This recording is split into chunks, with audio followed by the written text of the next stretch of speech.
Bienvenue dans votre rendez-vous environnemental Mère Nature sur Alafia TV. Le thème de l'émission d'aujourd'hui est l'impact du changement climatique sur l'agriculture. Pour en parler, nous avons fait appel à des spécialistes dans le domaine. Notre premier invité est Dr Adama Sambou Sissoko. Il est expert en géographie de l'environnement. Notre deuxième invitée est une dame.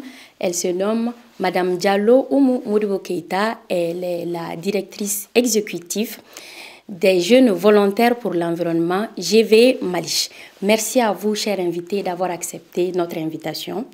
Alors, sans plus tarder, nous allons planter le décor avec un micro-trottoir que nous avons réalisé à travers la ville de Bamako. Suivons ensemble.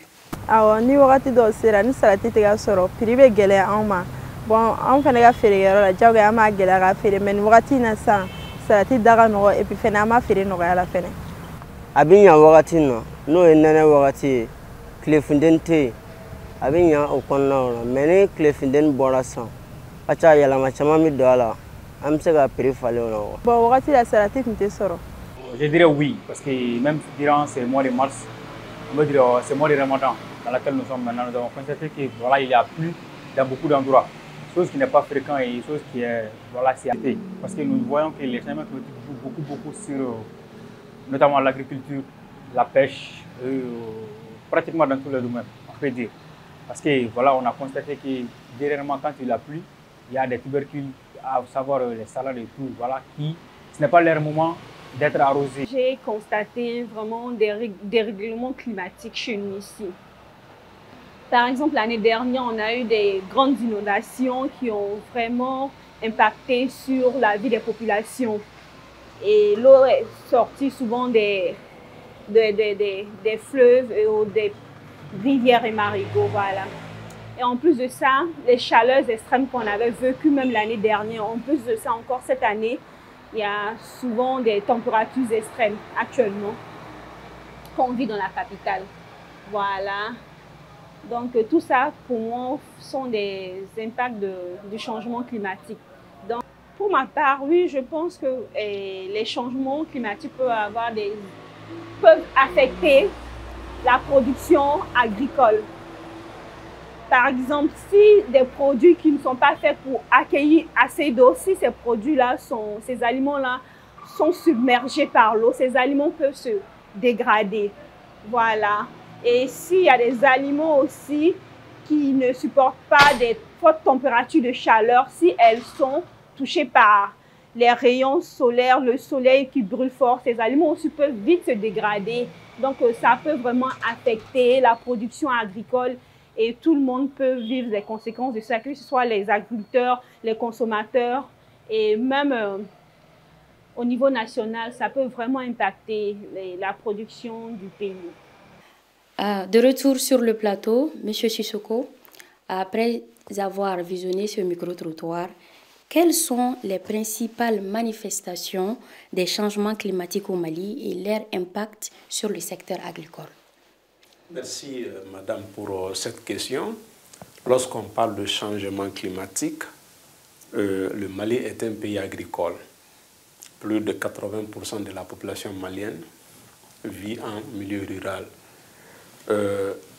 Les changements climatiques en tant que tels se manifestent par ce qu'on appelle la mauvaise répartition spatio-temporelle des pluies. Les précipitations vont être mal réparties, soit dans le temps, soit dans l'espace. Concrètement, pendant que le paysan de Banyangara, le paysan de Walia ont besoin de la pluie, c'est plutôt à Bamako qu'il y aura de grandes quantités de pluie. Ou pendant que les cultures ont besoin au moment du sarclage, se voyez un peu, les cultures ont besoin de la pluie pour mieux entamer leur cycle. Non, c'est vers la récolte qu'il y aura de grandes quantités de pluie.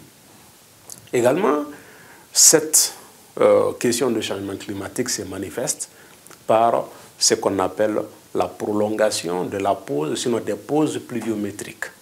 Ce qu'il arrive des moments durant la campagne agricole, des petites pauses pluviométriques qui vont peut-être, au lieu de 2 à 3 jours, vont s'étendre sur environ 2 semaines.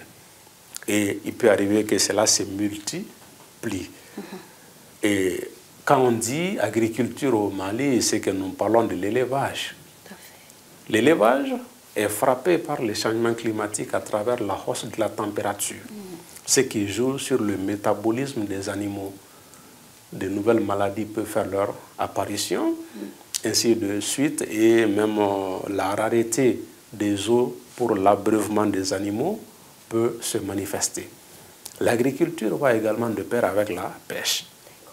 La pêche, à ce niveau, tellement que la température va de plus en plus en augmentant, cela va jouer sur les eaux de surface.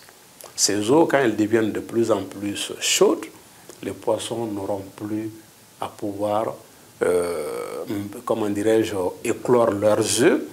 Donc les poissons vont manquer de plus en plus, il y aura de moins en moins de poissons qu'on va capturer. Il y a de ces espèces de poissons qui vont disparaître. Et quand on parle de l'agriculture au Mali également, on parle de la foresterie. Il y a de ces espèces végétales qui commencent à disparaître parce qu'elles ont besoin d'une quantité de pluie qui ne tombe plus. Elles ont besoin d'une température ambiante. Donc, malheureusement, cette température est dépassée. Parce que, vous comprenez? Donc là, c'est, entre autres manifestations, le tout se résume quelque part par ce que l'on appelle la baisse de rendement ou de la production. Et qui parle de production, ben, c'est que l'on parle maintenant de quoi à manger pour la famille. Voilà, en grosso modo, ce que l'on peut dire. Parce que quand je parlais tantôt de la baisse, il y a également de la baisse de la quantité de pluie ou le raccourcissement du cycle de l'hivernage. Et quand tout cela se passe, c'est que la végétation peut devenir de moins en moins abondante. Quand il y a moins de végétation, ce qu'on appelle la capacité d'auto-régénération des sols, cela va être entamé. Lorsque cette capacité est entamée, malheureusement, les terres deviendront pauvres. Arides. C'est le mot. Voilà. C'est le mot. Effectivement. Voilà, donc là, c'est entre autres manifestations que nous pouvons dire pour le moment, parce que parler de changement climatique et ces manifestations, cela peut donner lieu à plusieurs heures de débat. D'accord. Voilà. Cela est bien compris, M. Sissoko. Madame Diallo, quel est l'impact concret du changement climatique sur l'agriculture malienne, notamment en termes de productivité et de sécurité alimentaire actuellement? Ok, merci beaucoup pour la question. Mais je pense que déjà, M. Sissoko a un peu répondu, on peut dire entièrement répondu à la question.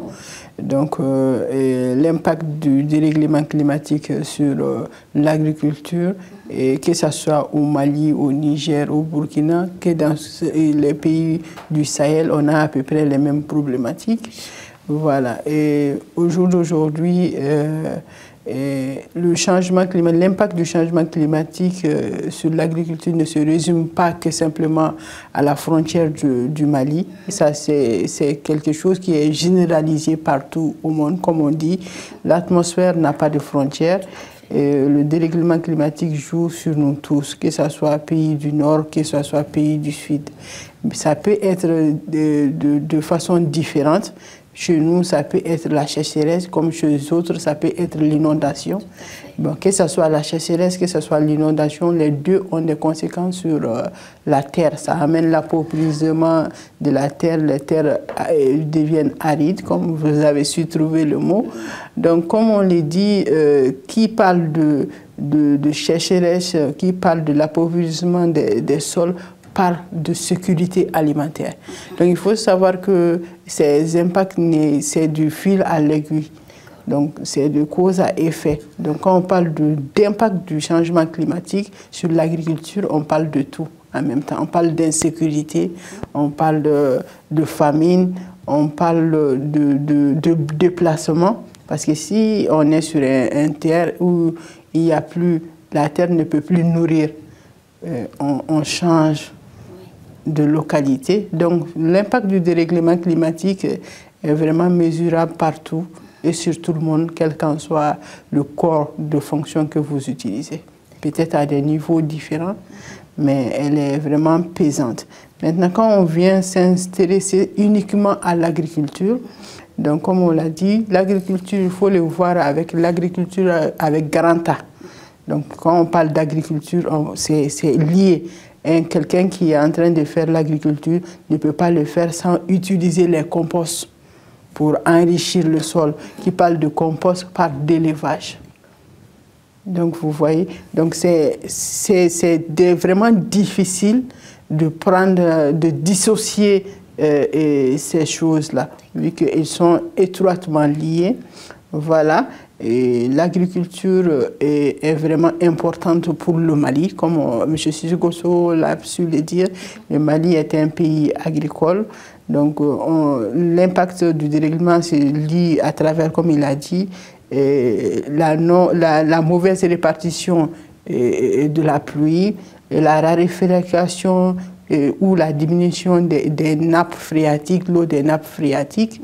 Voilà, et la non-gestion, la malgestion de l'eau. Il y a beaucoup d'aspects qui impactent directement sur l'agriculture de façon en surface comme de façon profonde. Oui. C'est là bien compris, Madame Diallo. Monsieur Sissoko, quels sont les écosystèmes et les régions du Mali les plus vulnérables face au changement climatique? Ok, merci pour cette question. Lorsqu'on parle d'écosystème, c'est que on a deux grands écosystèmes au Mali. Là, c'est l'écosystème du fleuve Niger qui va de la frontière guinéenne jusqu'à la frontière du Niger sur plus de 1000 et quelques kilomètres. Également, il y a les écosystèmes du fleuve Sénégal avec leurs affluents. Donc, si nous essayons de prendre cela, il faut dire qu'au Mali, il n'y a pas une région qui est épargnée par les effets des changements climatiques. Madame l'a dit tout à l'heure, Madame Diallo, c'est que quand on est à la frontière entre le Mali et le Burkina, par exemple, de façon terrestre, lorsqu'on arrive à Hermakona, on dit, bon, très bientôt, on va entrer au Burkina. Mais dans les nuages, là, lorsqu'on met le feu, quand la fumée doit aller du côté du Burkina, ben, ça traverse les frontières. Donc, aujourd'hui au Mali, je peux dire qu'avec le nouveau découpage, on est environ à 19 régions. Toutes les régions sont impactées par les changements climatiques à des niveaux différents, dans la mesure où on a parlé de la raréfaction des pluies. Si on est à Gao, Tombouctou, Kidal, c'est que nous sommes sous les climats désertique, où il pleut en moyenne de 200 mm par an. Donc si les pluies se font rares, c'est qu'il va pleuvoir moins de 200 mm certaines années. Ce qui fait que le lac Faguébine aujourd'hui souffre énormément en termes de système. Et si ce lac souffre, c'est qu'il y a des millions de personnes qui sont en difficulté en termes d'élevage, en termes de l'agriculture, ainsi de suite. Si nous venons dans la zone sahélienne, ben là c'est Ségou, une partie de la région des Cailles, la région de Nioro du Sahel, ainsi de suite, si vous voyez un peu.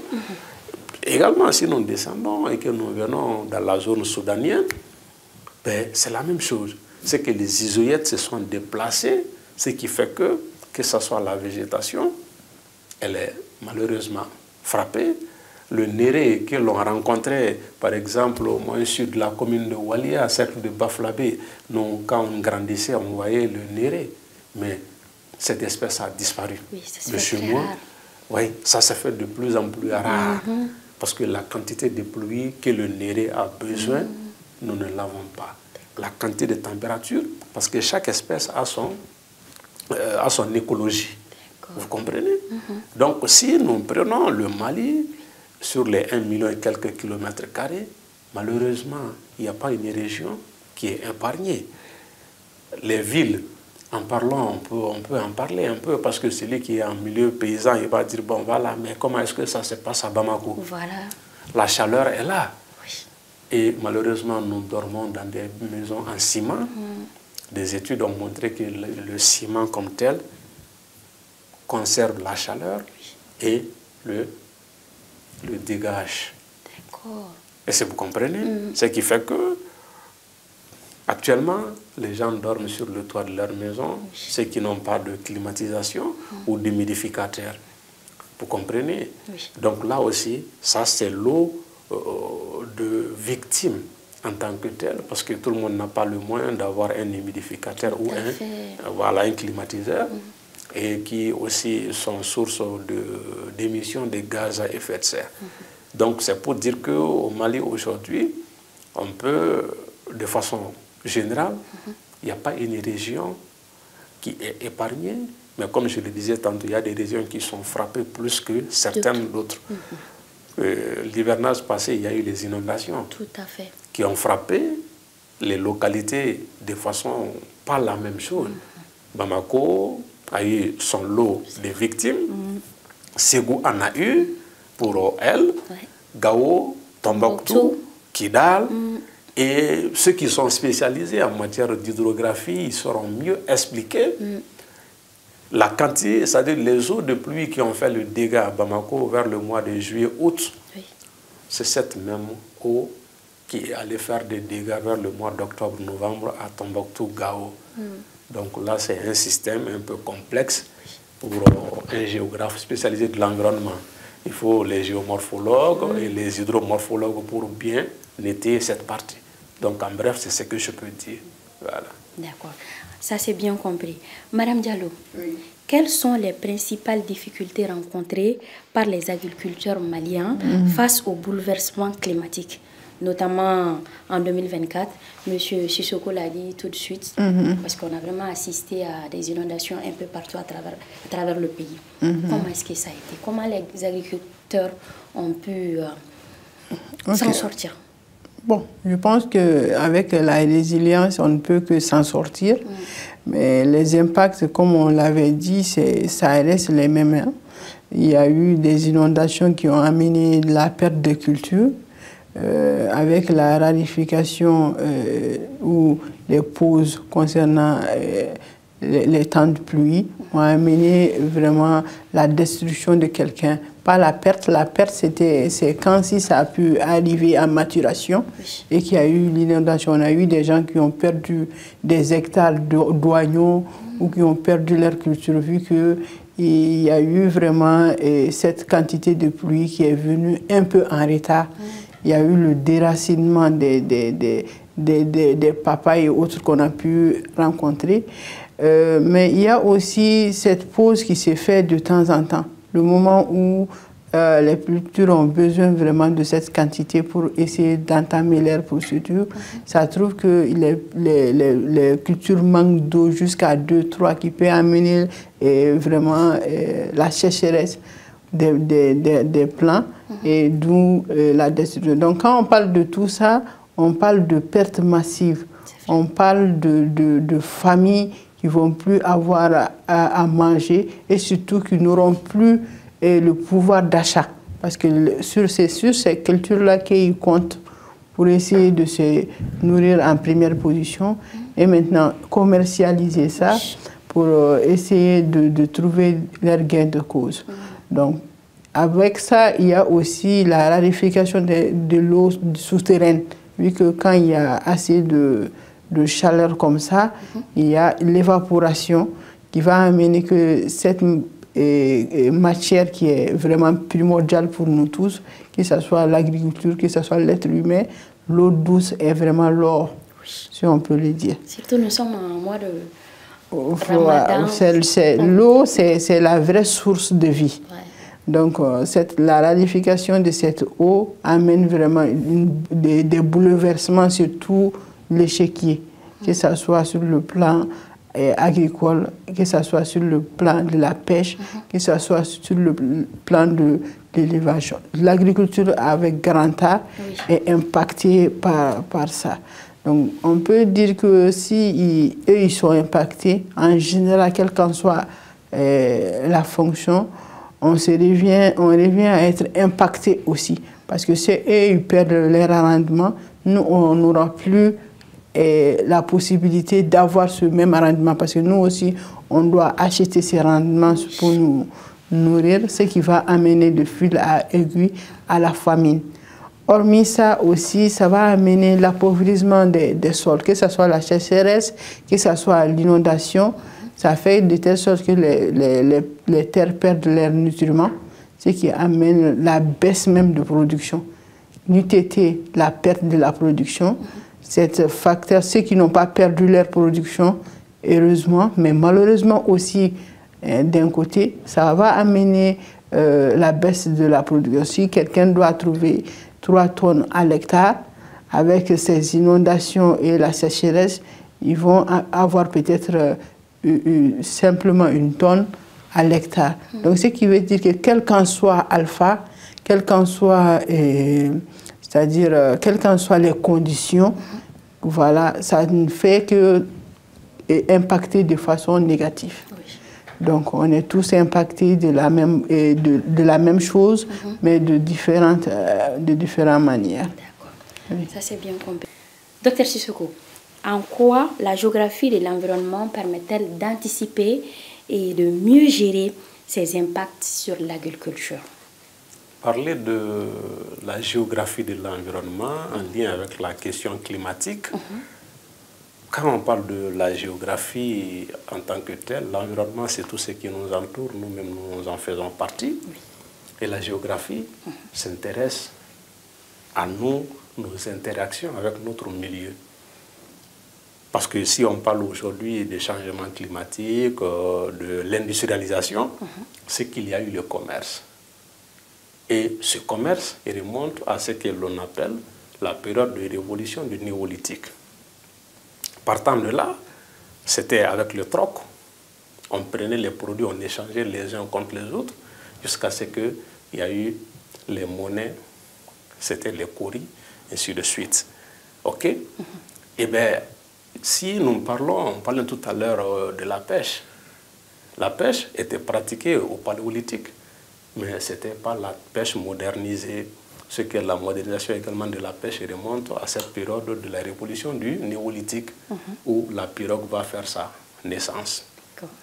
Le premier village au monde a été fondé en cette période. La sédentarisation remonte également à cette période de la révolution du néolithique. On parle de l'élevage. Oui. C'est à partir de cette période également, de la révolution du néolithique, où on a commencé à domestiquer les premiers animaux. Tout cela se situe dans un temps, dans un espace qui fait l'objet d'études de la géographie. Maintenant, si nous prenons l'environnement comme tel, on va prendre 2 grandes catégories de l'environnement, l'environnement rural et l'environnement urbain. C'est pour mieux cerner la question que l'environnement, la géographie de l'environnement s'est dit, écoutez, en tant que discipline, il faut qu'il y ait des spécialistes de la géographie urbaine. Les maisons, comment les construire, comment il faut mettre les rues. Donc, il y en a qui sont là, qui s'en occupent. Il y a des géographes spécialisés du côté de l'environnement sur les déchets solides, les déchets liquides, la pollution atmosphérique, ainsi de suite. Et quand on va en milieu rural, car on parle de l'agriculture, il y a des géographes spécialisés en géographie rurale. Qui parle de ruralité, on parle également de l'élevage. Donc il y a des géographes pastoralistes qui sont spécialisés en pastoralisme.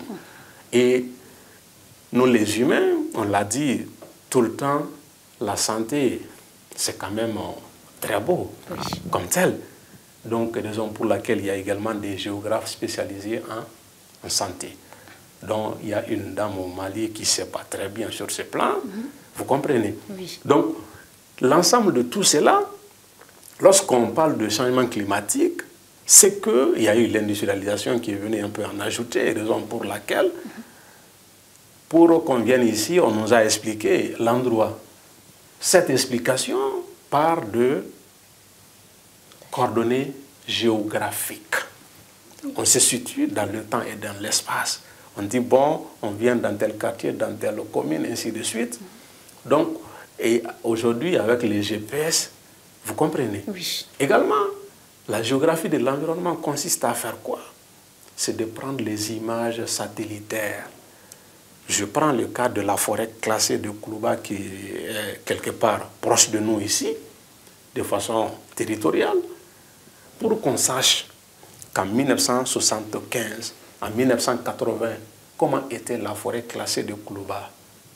On va prendre les images satellitaires et on va remonter le temps avec, on va traiter, analyser et dire, bon voilà, la forêt était ainsi, voilà ce que nous aimerions que ce soit en 2050.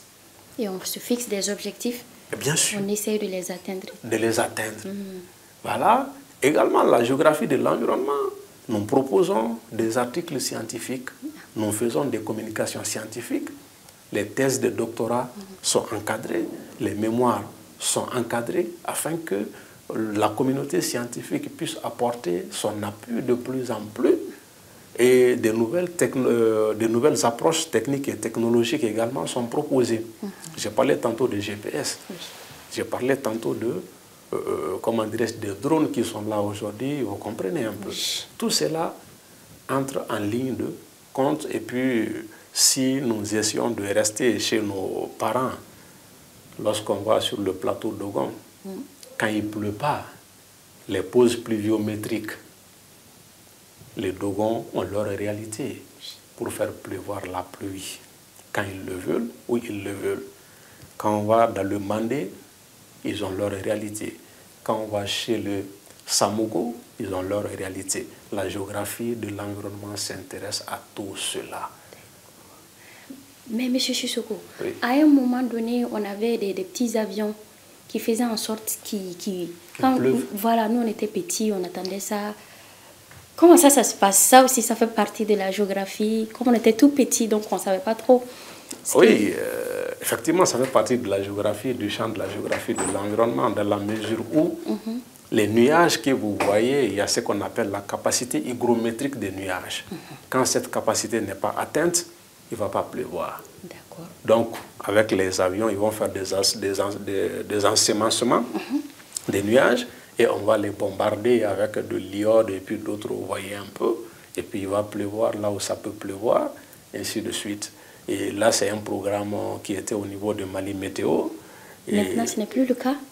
bon, même si c'est le cas, ce n'est plus comme auparavant. Vous voyez un peu. Oui. Sinon, il pouvait arriver que le barrage de Sélingué manque d'eau. On pouvait alerter ce programme pour dire qu'on a besoin de l'eau sur le fleuve Sankarani. D'accord. Donc, il faisait en sorte qu'il pleuve, effectivement, en amont du barrage de Sélingué, afin qu'il y ait de l'eau au niveau du barrage pour faire tourner les turbines et que nous, les citadins, nous puissions avoir de l'électricité. Vous comprenez? Oui, je comprends. Donc, le programme, même si ça existe, ce n'est plus actif comme auparavant. D'accord. Voilà. Ça, c'est bien compris. Madame Diallo, quelles stratégies et solutions durables peuvent être mises en place pour rendre l'agriculture plus résiliente au Mali? Ok. Donc là, il faut vraiment qu'on puisse s'accentuer sur l'agroécologie, qu'on puisse vraiment aller vers des semences qui sont adaptées selon les conditions climatiques. Il faut qu'on puisse aller vers cette banque de semences locales pour permettre aux agriculteurs d'avoir des semences appropriées et disponibles sur le terrain. Il faut aussi aller vers la gestion efficace de l'eau à travers le système de goutte à goutte, à travers des petits barrages pour récolter l'eau de pluie. Voilà. Il faut aussi cette synergie auprès des agriculteurs parce chaque agriculteur a son expertise et puis on a des expertises différentes selon les réalités du terrain. Donc avec cette synergie, on peut continuer à s'informer, aussi à s'adapter et à avoir une longueur d'avance sur vraiment les impacts et à savoir comment vraiment y faire face à travers l'expérience des uns et des autres. Je pense aussi qu'il faut aller vers cette politique qui va soutenir les petits producteurs en leur donnant des financements pour leur permettre de s'adapter. À part ça, il faut aussi qu'on puisse avoir cette vision de se placer toujours dans le développement durable. C'est-à-dire quand il y a des cultures, il faut penser à la rotation, par exemple, des cultures. Il faut penser à la rotation des cultures et surtout à la diversité de ce qu'on plante. C'est-à-dire qu'il y a des semences qui sont en moyen terme, d'où leur production ne dépasse pas 60 jours. Il y a des cultures qui sont à 6 mois. Il y a aussi, comme on dit, la retraite des agriculteurs, les agrumes. Voilà, donc quand on est dans l'agriculture, il faut pas, pour moi, il ne faut pas essayer de se mettre simplement à la monoculture. Il faut penser vraiment à ça. Et là, quand on dit l'agriculture avec grand A, ce n'est pas simplement un mot. Et il faut essayer de mettre des systèmes intégrés où on met l'agriculture, l'élevage et la pêche ensemble. Et ça va amener la facilitation de cette gestion, car les déchets qui vont résulter de l'élevage vont être encore restaurés dans la fabrication des engrais organiques.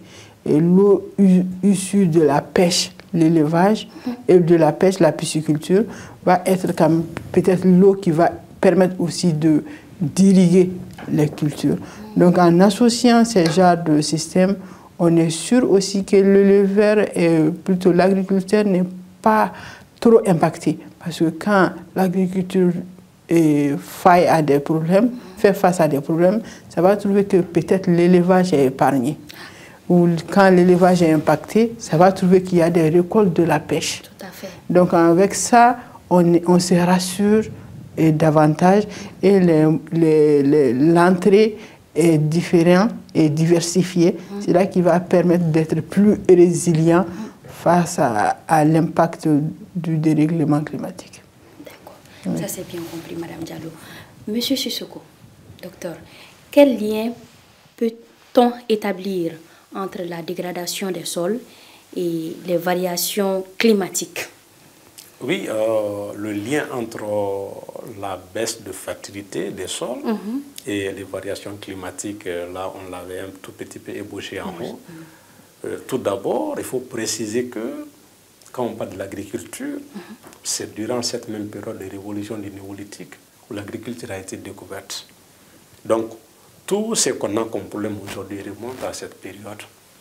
Oui, même les mamans qui avaient leurs enfants, parce qu'on vivait de la cueillette. Mais à partir de la sédentarisation, la maman peut faire des enfants et puis le confier à quelqu'un d'autre. Donc le premier boom de la population également va être issu de là. Maintenant, si nous parlons de changement climatique et la baisse de fertilité, c'est que quand on prend les sols comme tels, sinon la terre, c'est la partie nutritive qui nous intéresse lorsqu'on parle de l'agriculture, que nous appelons techniquement les sols.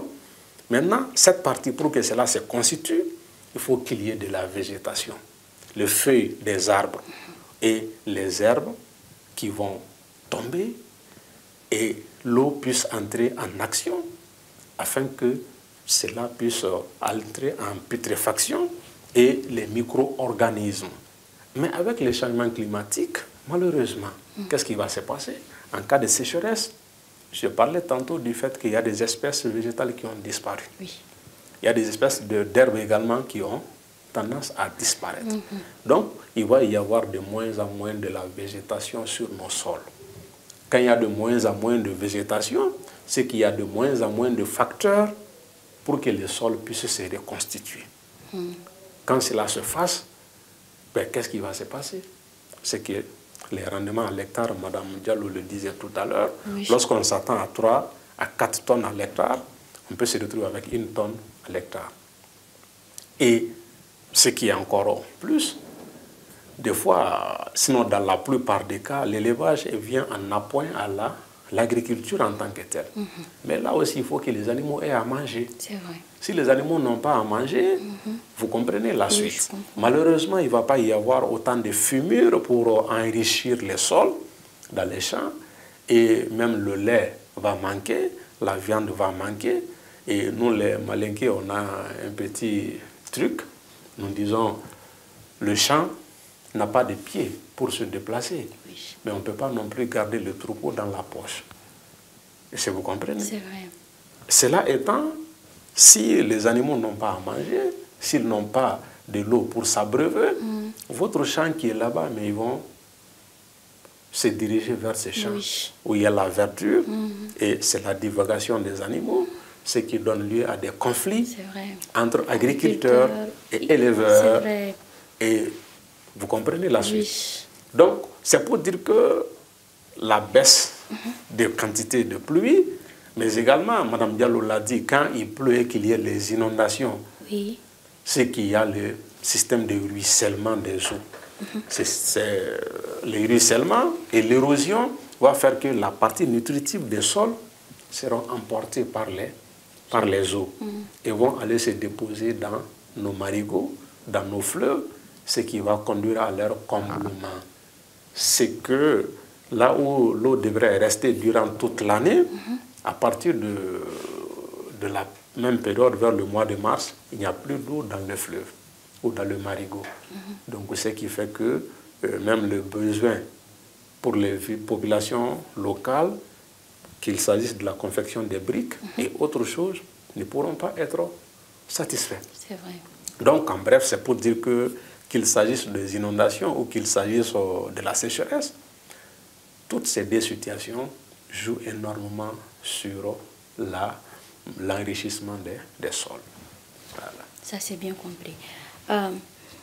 Madame Diallo, quel rôle jouent les organisations comme la GVE Mali dans l'accompagnement des agriculteurs et aussi la promotion d'une agriculture adaptée au climat, comme vous venez tout de suite de le dire, de parler des innovations et tout? Nous, ce que nous faisons, c'est vraiment s'accentuer sur le renforcement de capacité, la formation, la sensibilisation surtout. Parce que généralement, il y a des actes qu'on pose nous tous, et c'est par manque d'information et par manque de sensibilité à la chose. Donc, en informant, en sensibilisant les concernés, ça leur permet de comprendre la situation et surtout de savoir que c'est eux qui sont les plus impactés, surtout qui sont impactés par les actes qu'ils ont eux-mêmes posés. Donc ça leur permet de prendre conscience de la situation et d'être plus réceptibles à la formation qu'on va donner. On les forme, généralement nous, en fabrication d'engrais organiques, parce qu'on veut aussi lier l'agriculture à la santé, parce que c'est vraiment très important, et montrer aussi qu'il est possible de faire une agriculture saine avec des rendements importants sans intrants chimiques. Parce qu'on leur parle aussi de la réalité qui se cache derrière ces intrants chimiques, les engrais et les pesticides. Quand on parle d'engrais, les engrais c'est comme les produits cosmétiques sur la peau. Au départ c'est beau, c'est joli, mais en espace de temps, en 5 ans, 10 ans, ça grille, si on peut utiliser le terme, et la surface même nutritive du sol. Ce qui amène que ça aussi, ça amène beaucoup de choses après, parce que si on n'a plus le rendement sur le sol ici, on va aller couper encore ailleurs pour aller faire d'autres productions. Donc au fil du temps, on n'aura même plus de sol cultivable. Donc aussi, quand on parle de pesticides, ces pesticides, comme on le dit, ça tue les insectes. Or, ces mêmes insectes sont vraiment primordiaux pour la pollinisation des cultures. Donc, il est important qu'on puisse vivre en harmonie avec la nature et surtout avoir des techniques durables, agricoles, qui peuvent nous permettre d'être constants sur un même sol et avoir des rendements constants et durables à l'année. Donc, on les forme en agroécologie. On les forme aussi en techniques agricoles durables, que ce soit la fabrication d'engrais organiques, que ce soit la fabrication d'insectifuges, cette fois-ci au lieu d'insecticides. Insectifuge, qu'est-ce que ça veut dire? Insectifuge, ça veut dire que, comme vous l'avez dit, ça ne tue pas les insectes, mais ça les fait fuir.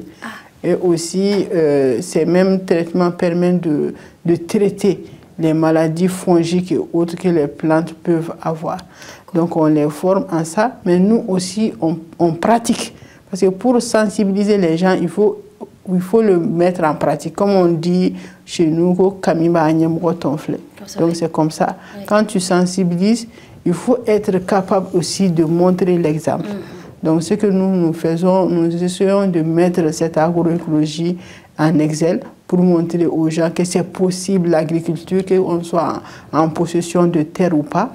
C'est possible d'avoir son petit jardin potager, que ce soit en position rurale ou que ce soit en position urbaine. Sous nos toits, il est possible d'avoir cette verdure et surtout de savoir ce qu'on mange. Bon, à travers ça aussi, on ne se limite pas au niveau agricole parce qu'on s'est dit qu'il faut aller vers la source qui est les enfants. Voilà, donc quand on est dans ces sensibilisations, on sensibilise au niveau critique, mais on vient aussi à la source, à la base, au niveau des enfants pour avoir des clubs d'enfants auxquels on va les former au métier de l'environnement, c'est-à-dire inculquer l'amour de la nature à ces enfants dès le bas âge pour qu'ils soient les relais dans les jours à venir, mais surtout qu'ils soient conscients dès le bas âge de l'impact de l'homme sur son environnement. Et surtout en formant un enfant, on est conscient qu'on forme une famille et qui forme une famille, et par ricochet, ça sera une communauté, un pays qui est sensibilisé et sensible aux questions liées au dérèglement climatique. Ça c'est bien compris, Madame Diallo. Oui. Merci beaucoup. Monsieur Sissoko, quelles sont vos recommandations afin de parvenir à une agriculture résiliente? Pour parvenir à une agriculture résiliente, le cas de Mme Diallo, c'est un cas d'école. Oui. C'est que, au lieu de faire ce que je vous dis de faire, regardez-moi ce que je suis en train de faire. Tout à fait. Et c'est ce qu'elle est en train de démontrer ici. Elle a parlé des maladies fongiques. C'est l'un des défis que moi j'ai souligné dans ma thèse de doctorat. Parce que je travaille sur les changements climatiques en lien avec la culture du sorgho dans le cercle de Baflavé entre 1987 et 2023. Donc, déjà, les paysans du cercle de Baflavé sont confrontés à cette maladie fongique et les différents stress hydriques. Maintenant, aujourd'hui, ce qu'il y a lieu de faire, il faut que les 700 et quelques communes du Mali, que chaque maire, chaque conseil municipal puisse mettre dans son programme les questions des changements climatiques comme une priorité. Parce que, on l'a dit tantôt, plus de 80% de la population malienne vit en milieu rural et vit de l'agriculture. De l'autre côté, le ministère de l'Éducation doit mettre dans son programme officiel l'enseignement des changements climatiques et de l'environnement depuis la maternelle. Ce qu'on appelle, mes cousins Sarakole comme Olumakala, et ils disent jardin d'enfants. Okay? Depuis le jardin d'enfants, qu'on puisse enseigner ces notions aux enfants. Okay? De l'autre côté, maintenant, les entreprises maliennes, je vous dis, c'est très bientôt la période des mangues, la période des fruits. Nos mamans au bord de la rue, au bord de la voie bitumée, quand on voyage d'un village à un autre, mais ça fait pitié que nos opérateurs économiques essayent de mettre en place des unités de transformation et de valorisation de ces produits agricoles. D'accord? C'est le cas pour le maraîchage.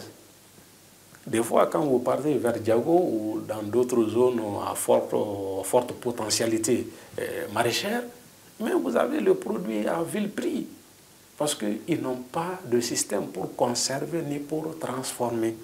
Donc nos opérateurs économiques aujourd'hui doivent être là à côté de ces populations pour les apprendre.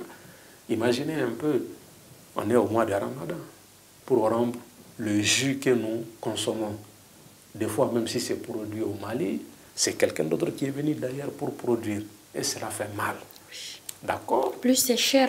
Et puis c'est cher. Oui. D'accord?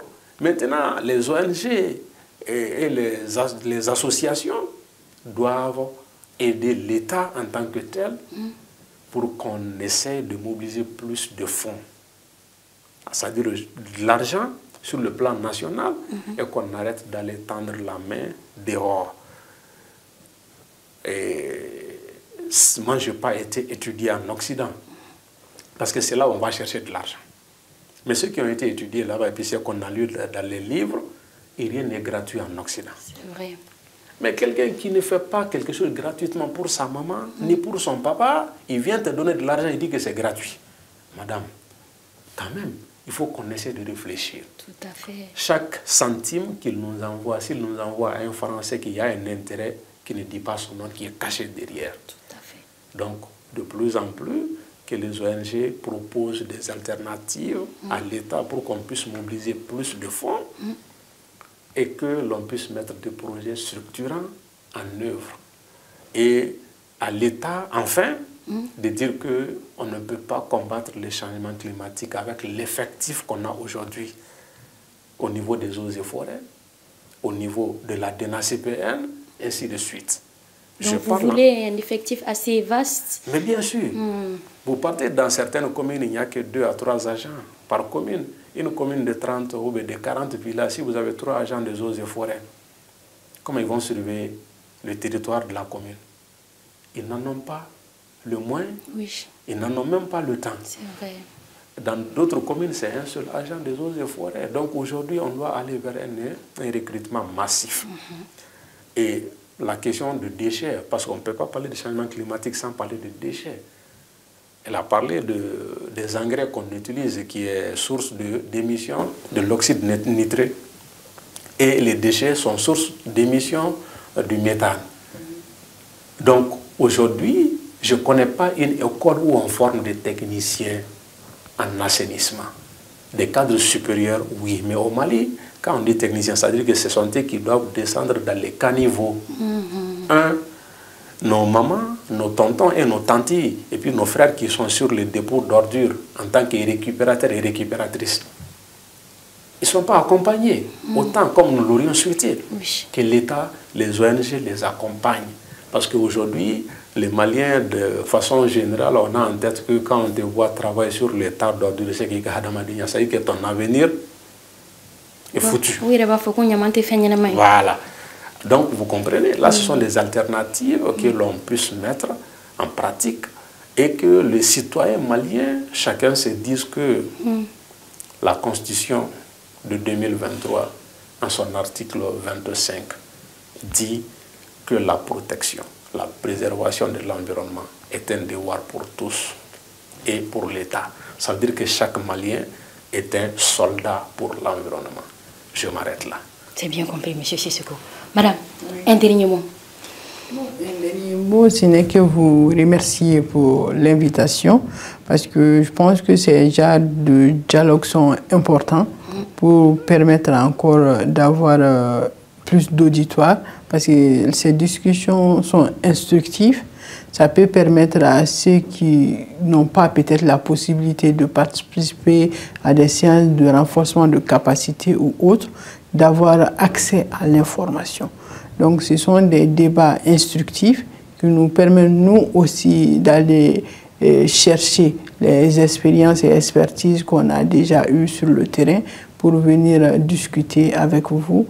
Donc c'est vraiment important ces genres de plateaux qui s'intéressent vraiment à la protection de l'environnement et qui mettent des systèmes de dialogue qui permettent aux gens qui sont impliqués dans la protection de l'environnement de venir parler de thématiques bien précises et surtout donner leur vision et expertise là-dessus, ce qui peut permettre aux spectateurs d'avoir une idée générale sur ce que nous parlons et pour les plus curieux, d'aller faire leurs petites recherches à côté pour savoir comment ils peuvent jouer leur rôle. Parce que comme il a dit, M. Sissoko, on est tous désignés par cette protection de l'environnement. Parce que On est sur cette terre, c'est l'héritage commun, mais il faut savoir qu'on doit aussi la relayer, on doit aussi la donner à la génération future. Ce n'est pas un bien qui nous appartient, mais c'est un héritage qu'il faut encore redonner. Donc si on doit être cette trait d'union entre nous et l'ancienne génération et la génération à venir, nous devrons nous rassurer que nous avons joué notre partition. Donc, en jouant cette partition, non seulement nous le faisons pour nous, mais il faut être conscient que nous le faisons plus pour la génération qui vient. Donc, la protection de l'environnement, c'est une question qui doit intéresser tout un chacun. Parce que quel qu'en soit le profil, quel qu'en soit le titre, quelle qu'en soit la fonction, on est tous touchés de près ou de loin par cet dérèglement climatique. Donc on a intérêt aussi à ce que je sache, jusqu'à aujourd'hui, on n'a qu'une seule terre vivable, même si on parle de planète Mars et autres là. Mais au jour d'aujourd'hui, quand même, c'est sur la terre qu'il est possible de vivre. Donc on a intérêt d'y prendre soin et surtout de faire le nécessaire pour ne pas atteindre l'irréparable qui est les 2 degrés Celsius. Voilà, merci. Merci beaucoup, cher invité. C'est ce qui met fin à notre émission d'aujourd'hui. On se donne rendez-vous à la prochaine. Pour rappel, on avait comme invité M. Adama Sambou Sissoko et Mme Diallo Oumou Modibo Keita. Merci à vous et à la prochaine.